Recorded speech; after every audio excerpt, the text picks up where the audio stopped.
For this race, I traveled to Denmark together with my cycling buddy Daan. We got invited to the 11th edition of the Viking Granfondo, which is now officially part of L'Étape de Tour series. This series stretches out over 23 countries and Denmark is now one of them. L'Étape Denmark is a 300-kilometer race across the country over a natural ridge used for centuries by migrants, pilgrims and Vikings to stay dry as they moved across Denmark. The race ends in Viborg, one of the oldest cities, with traces all the way back to the ancient times. On the way to Viborg, we race for the three well-known jerseys in the Tour de France, the yellow, the polkadot and the green jersey. On the route there are 4 climbing KOM segments and 3 sprint segments that were timed. The fastest accumulated time will count towards the jersey and the first that crosses the finish will win the yellow. We're sure that we didn't get the yellow. We're not racing for yellow today. Did we get the green or did we not get the green? With the 50, 75, 125, 160 and the big 300-kilometer route options, the event is open to all abilities and not just for the race freaks like us. A lot of tour riders and big cycling clubs join the event for a social day in the saddle. For Daan and me, it was all about the green.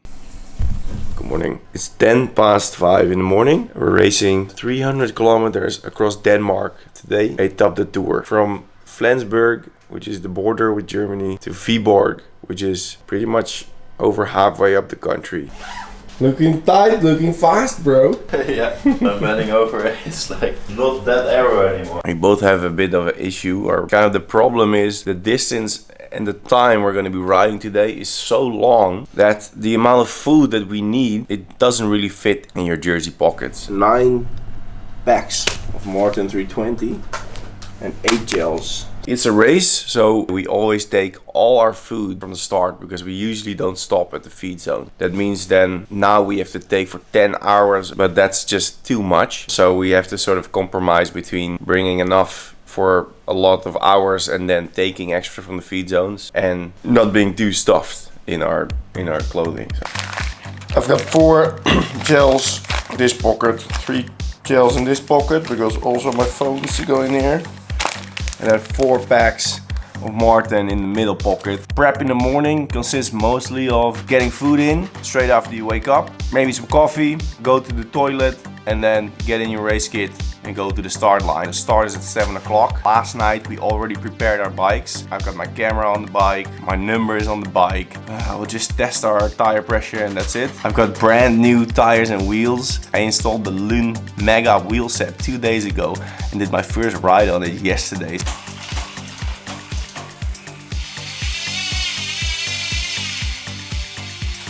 It's actually kind of a bad thing to use new stuff on a race, but yeah, these wheels are so cool.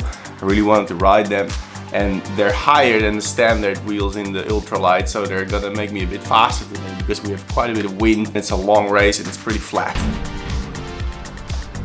Staying in a hotel which is super close to the start, so it's less than 5 minutes. I've got a backpack with me that we can drop at the start, just like in haute route. And now I'm gonna bring it to the finish, so then we can take a shower and have some normal clothing for the way back. Because yes, this is a single way race, A to B, 300k up north, and then they're driving us back by a bus.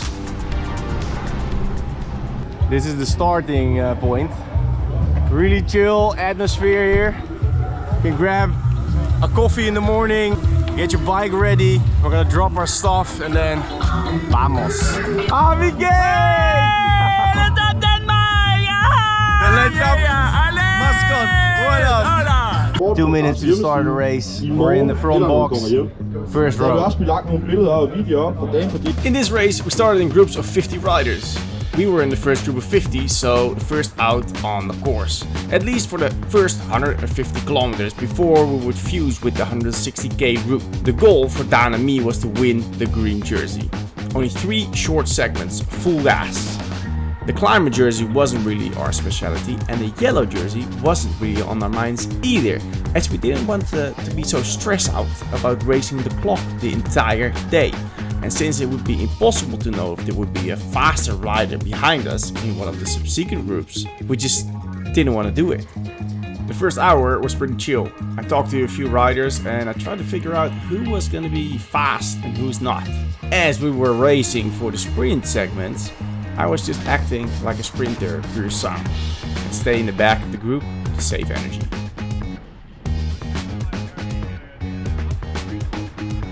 This is where we approach the first KOM segment, 41k in the race. Col de Funder. In my best Danish. 1.2 kilometers at 6%. The group seemed to ramp up the pace pretty hard as the guys were excited to chase this polkadot jersey. Me and Daan kept it steady and make sure we didn't fire our bazookas just yet, as we still had 260 kilometers to go. But we're pushing about 500 watts just to get up there without being dropped.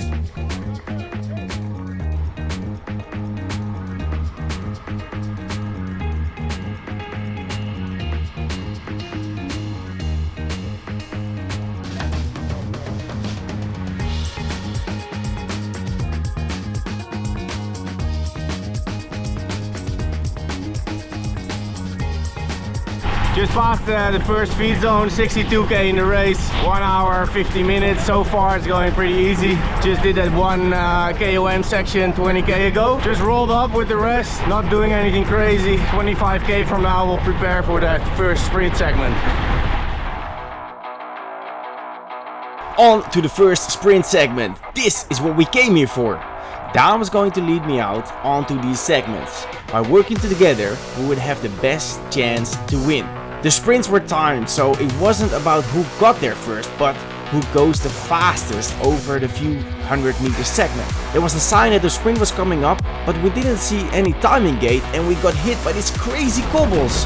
Confusion all over the place as guys were slowing down and not keeping momentum. The best way to ride cobbles is to push hard and maintain your speed. I thought we were already on the sprint segment, but as we got back on the tarmac, there it was actually. By now the entire group was gone and Daan was ramping it up. This is where our speed was going to help us set a fast time, as this bit was slightly uphill. I made use of Daan's slipstream as we planned and then I accelerated out of his wheel to get a quick time. Okay, that was the first sprint section, which was a total surprise. I thought it started on the cobbles, so we hammered it, and then after the cobbles it started.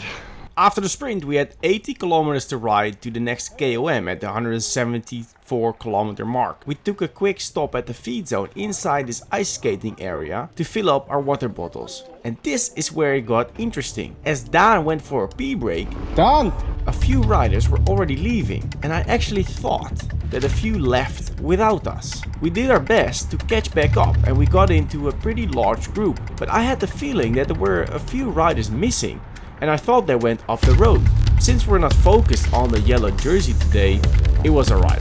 The group did get a little bit smaller and we tried to organize this whole group a little bit better to get a proper baseline. 40 kilometers later we rolled through another water point without stopping.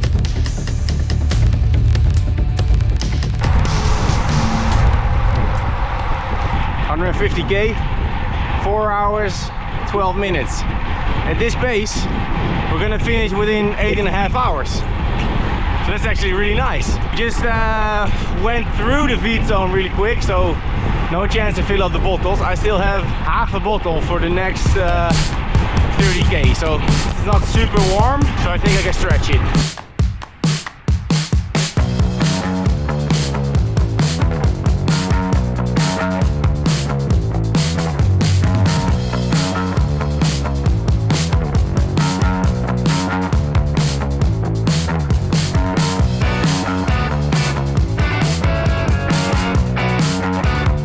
Just approaching the second KOM segment, I really had to pee, so I stopped quickly to let off the pressure. Daan waited for me like a true domestique. 12 seconds later. Daan dropped his chain. He just brought me back from my pee break, and now he drops his chain. Look that? Group is gone. Ride together, we die together.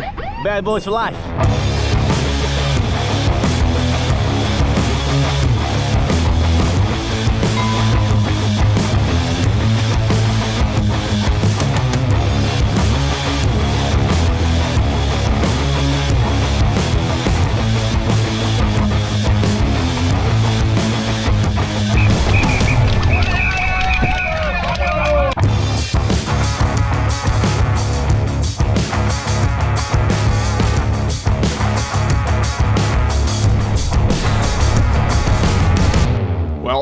took some energy, but we caught back on the group on that second climbing segment.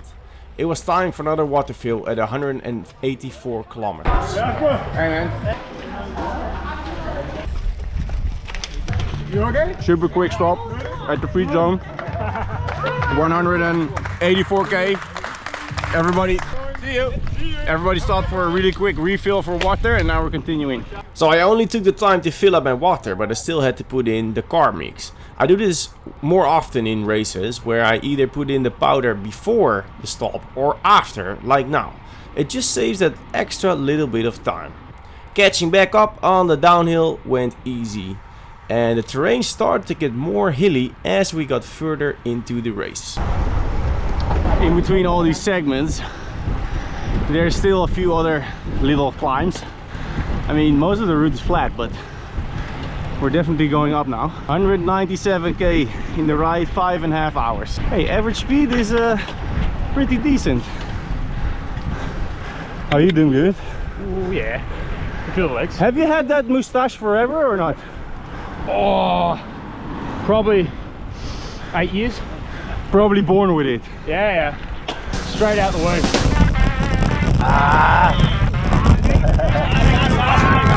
Whoa!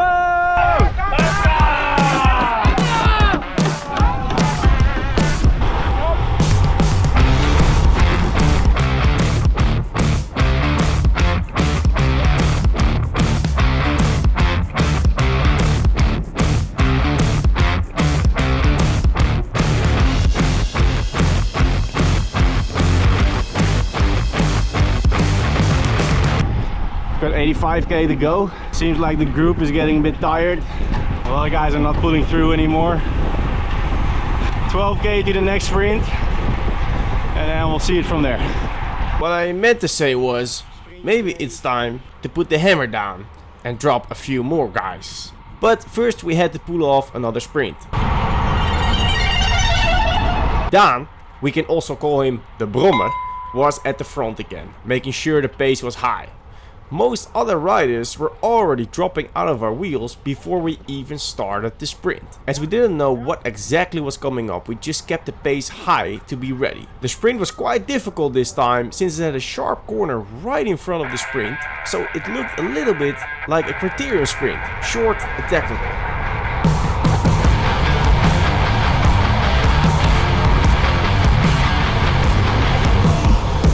227k in, this was a big feed zone. We filled up our bottles again to mix in our liquid lunch. They were actually serving quite some different types of food here, and it was quite busy as all the other race distances were also passing this food point. Before the race we thought we might stop here for a little break and have some food, but now that we are in the race, the adrenaline is flowing and we just want to keep on going. Okay, the 230 mark, 70k to go. I think about 2 hours.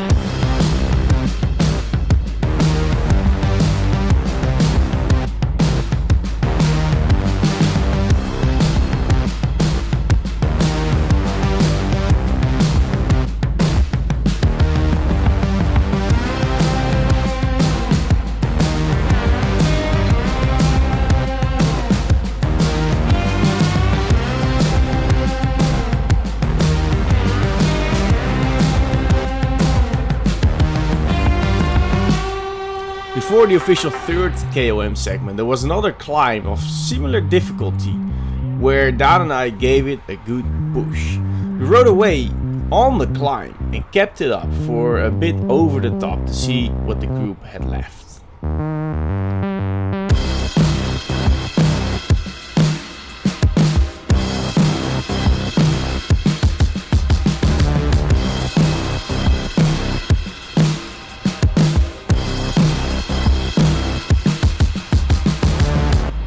It took them a while to get back to us, so that gave Daan and me a good idea of what we could do. As it was still very far to the finish, we wanted to ride smart and not do too much on our own. By the way, all the other riders that we're overtaking are other riders from the shorter distances of this event. It didn't take very long until we reached Col de Funder, the official third KOM segment. and we pushed it hard again, instantly dropping the rest of the group. And from this moment, we were on our own with over 45k to go to the finish.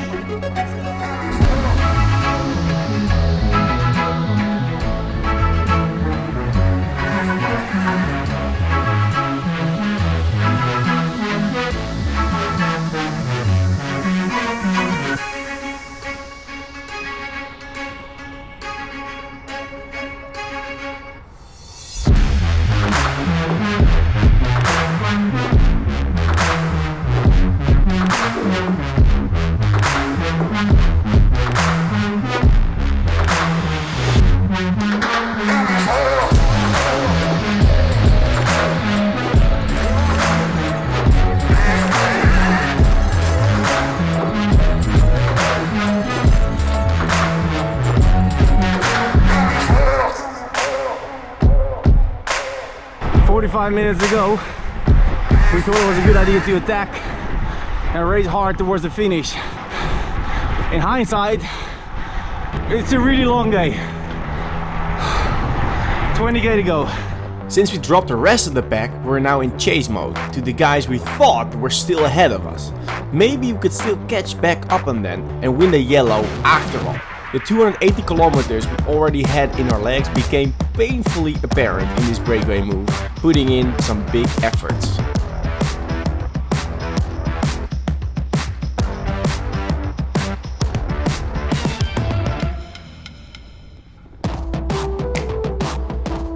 $290k in. This is the last timed climbing segment.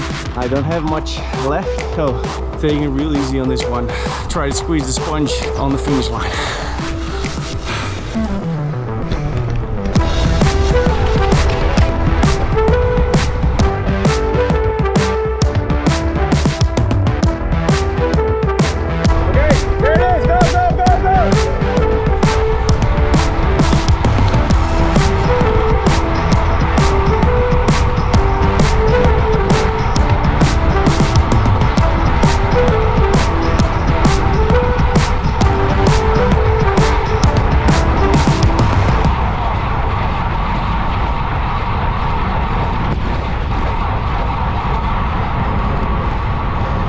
Thanks. No problem. And that was the final sprint, just before the finish line. We never caught up on the guys in front of us, but we were pretty confident that we did a good job in these sprint segments. We couldn't tell if we won until the race results would be published. So we rolled through the finish line easy with 301 kilometers on the clock. 300k in the books, except for one, my longest ride to date. After that, there was a red carpet all the way through the old Viking town of Viborg until the finishing venue of the race. This was set up with a bike park, a big stage with a tent, food stalls, and there were a lot of riders already from shorter distances that had finished. Drop the bike, we're gonna find our bags so we can take a shower and also get some food. Perfect. Thank you.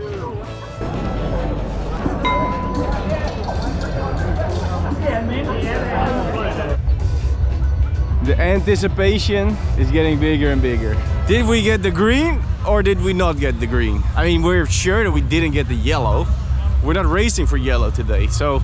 But dude, my ass is hurting a lot today. We're gonna get a shower first. Freshen up a bit, you know, hair and makeup. Get ready for that podium. Later. Homies! Yeah, what's up, man? Pretty fucked up, man. Yeah? Oh, we didn't see you anymore. Yeah, it was too hard for us, you know. Like 20 minutes after we attacked, Yeah. we were fucked. Yeah, really? Yeah. So we should have followed you, but we couldn't. We tried, but we couldn't at all. In the finish here, it's like a food truck festival. There's all these food places everywhere. They also have this menu with proper food, like healthy stuff, and it's unlimited. Unlimited food, Daan. Unlimited.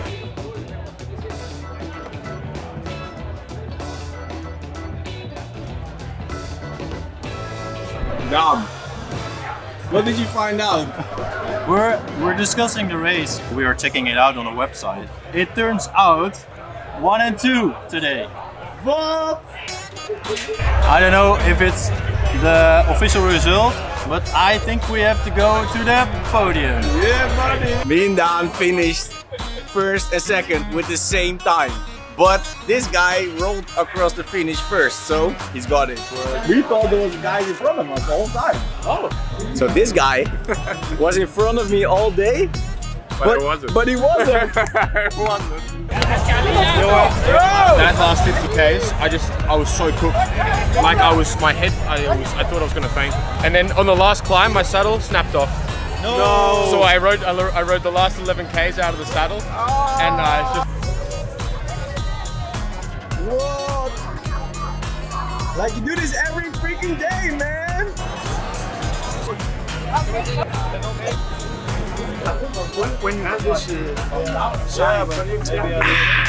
Og først på det grønne pode, Jasper Verkuijl. The green jersey. Så ser vi, om vi kan få den på. Samtidig det er et spørgsmål om vilje. Det der bliver det rødt og hvidt, for den går til Andersen. The yellow jersey. Og det er endnu en gang en gut fra Holland, Daan.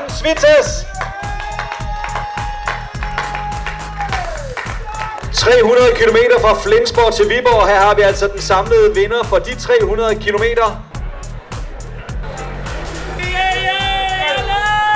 Kæmpe stor hånd!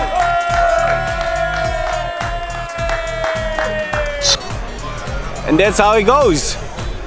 You go to Denmark for a race, you walk away with the yellow and the green without knowing it. Successful weekend!